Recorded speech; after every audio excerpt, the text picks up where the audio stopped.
안녕하세요. 오늘은 암 극복의 열쇠, 내 몸속의 자연 치료력을 높여라 라는 주제로 말씀드리도록 하겠습니다. 대부분의 사람들은 암이라는 단어는 곧 죽음과 사형 선고를 뜻한다는 선입견을 가지고 있으므로 환우 자신과 가족들은 치료에 앞서 좌절과 두려움에 사로잡히지요. 그 때문에 갖가지 치료를 받기는 하지만 많은 경우 치료의 보람도 없이 고통과 절망의 연속 속에서 끝내는 생을 마감하는 것이 현실입니다. 정말로 암이란 병은 현대의학에서 어떻게 손 쓸 수도 없는 불치병인가? 라는 질문에 일본의 혈액생리학 의사인 모리시다 박사는 나는 암을 불치병이라고 생각하지 않는다. 병이란 모두 그 사람 자신이 만든 것이므로 자기 자신이 못 고칠 까닭이 없다. 병이 든다는 것은 생활 조건에 있어서 어딘가에 잘못된 점이 있기 때문이다. 그 점을 분명히 파악하지 못하는 것에 문제가 있다고 생각한다. 라고 답합니다. 참으로 일리 있는 말이라 생각되어지네요. 사실 질병이란 현재 자신의 심신 건강 상태가 어떠한지를 나타내며 신체의 어느 부위에 어떠한 이상이 있다는 점을 알려주는 것일 뿐 별다른 것이 아닙니다. 사람들이 보통 건강 상태가 저하되어 일어난 신체의 현상을 증상이라고 말하고 그것에 이름을 붙여 무슨 병이라고 부르고 있을 따름이지요. 우리 건강 상태를 물과 비유해서 생각해 볼 때 처음에는 맑고 신선한 생수라 할지라도 용기에 담아 오래 두게 되면 그 물은 점점 탁해져 결국에는 썩게 되지요. 이 탁해지고 썩고 냄새나는 현상을 병의 증상이라고 볼 수 있습니다. 그렇다면 병의 증상을 없애기 위해서는 어떻게 해야 할까요? 방법은 단 한 가지 길밖에 없는데 그것은 썩고 냄새나는 물에 생명력을 부여해야만 됩니다. 이 부패한 물을 흐르게 하면서 정화장치를 사용하여 신선한 공기와 접하게 하여 충분한 산소가 녹아들게 하면 물은 다시 깨끗하게 되고 냄새는 사라지게 되지요. 만일 이때 정화장치를 사용하지 않고 소독약이나 탈취제만을 사용한다면 일시적으로는 깨끗해질 수 있으나 가라앉은 낭금은 다른 형태의 병원균으로 나타날 잠재력을 가지고 있습니다.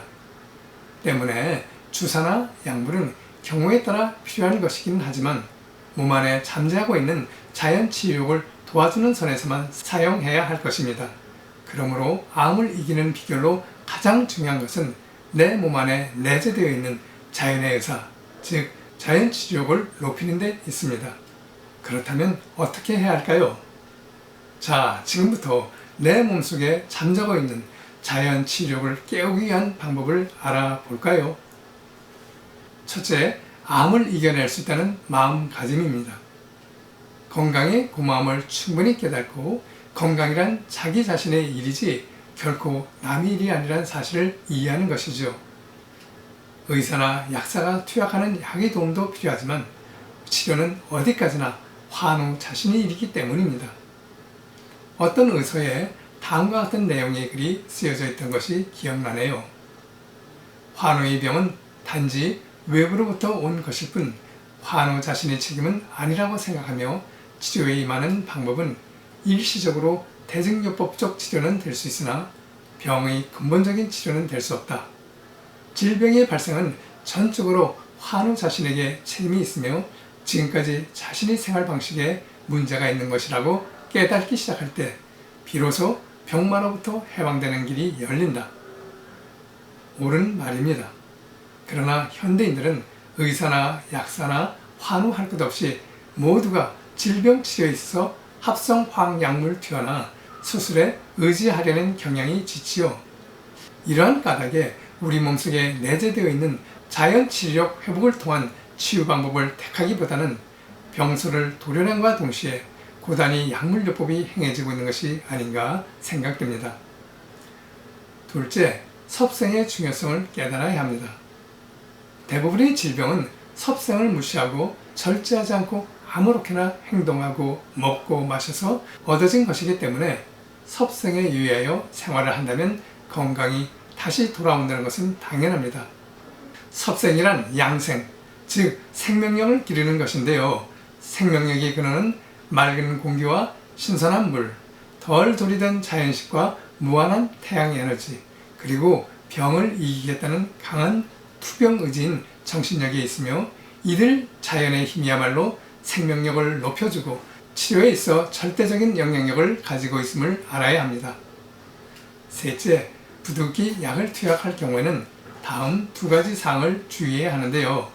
그 하나는 투약할 약이 섭생에 도움을 주는 약제인가, 아니면 단지 일시적으로 억제만 하는 약제인가, 또 다른 하나는 근본적으로 치료를 위한 약제인가, 아니면 대증요법적 약제인가입니다.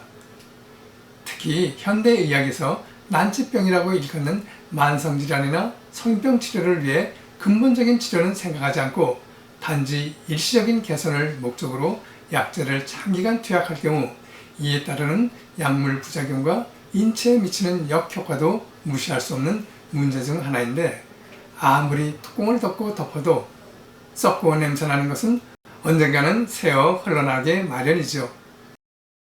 근본적 치료 없이 그때그때 일시적인 대증요법적으로 치료에 임한다면 우리 인체에도 그와 같은 현상이 나타나 치명적인 상태로까지 진행되어 갈 것입니다. 따라서 어떠한 질환도 치료에 임할 때는 근본적으로 치유가 될 수 있는 방법을 선택해야 할 것이며, 사용되는 약제는 가급적 합성의약품보다는 천연약물을 위주로 하는 것이 바람직합니다. 넷째, 생활 속에서 꾸준한 실천이 뒤따라야 합니다. 지금까지 설명드린 내용을 충분히 검토해보고 세포 부활, 면역 부활, 마음 부활이 함께 이루어지는 생체 부활요법으로 암 치료에 임하는 것이 옳은 치유 방법이라는 확신이 섰다면 꼭 나을 수 있다는 믿음을 갖고 꾸준히 그리고 최선을 다해 이들 방법의 내용대로 자신의 생활 속에서 실천해야 합니다. 암을 비롯한 모든 질병의 원인은 먼 곳에 있는 것이 아니라 우리 일상생활 가운데서 찾을 수 있습니다. 갖가지 공해로부터 오염된 공기와 물을 호흡하고 마시며 과식하고 태양 광선의 과부적 속에서 계속되는 정신적 스트레스를 받고 있는 상태에서는 자연히 우리 몸속의 자연 치유력도 떨어지게 되고, 이러한 여건 속에서 암을 비롯한 각종 질병들이 자리를 잡게 되는 것이죠. 그러므로 병의 발생 기전을 잘 이해하게 되면 어떻게 하는 것이 올바른 치료 방법인지 자연히 깨달을 수 있는데, 그 치료 방법이란 오직 하나, 약해진 자연 치유력을 다시 회복시키는 방법밖에는 그 어떤 것도 진정한 치료 방법이라고 할 수 없습니다. 결국 암 치료의 근본적인 대책은 한마디로 말해 생활혁명 그 자체라고 말할 수 있습니다. 여러 생활 여건 가운데 잘못된 점은 과감히 시정해 나가고 보다 자연스러운 환경 속에서 여유 있는 마음을 가지고 생활을 해야 합니다. 그러면 잠자고 있던 자연 치유력은 깨어나 힘차게 작동하게 되는데, 바로 이 순간부터 암 치료에 대한 서광이 비치기 시작한다고 보아야 할 것입니다. 여러분 모두 하실 수 있겠지요? 우리 함께 극복해서 암으로부터 자유함을 얻을 수 있도록 해볼까요? 끝까지 시청해 주셔서 감사합니다.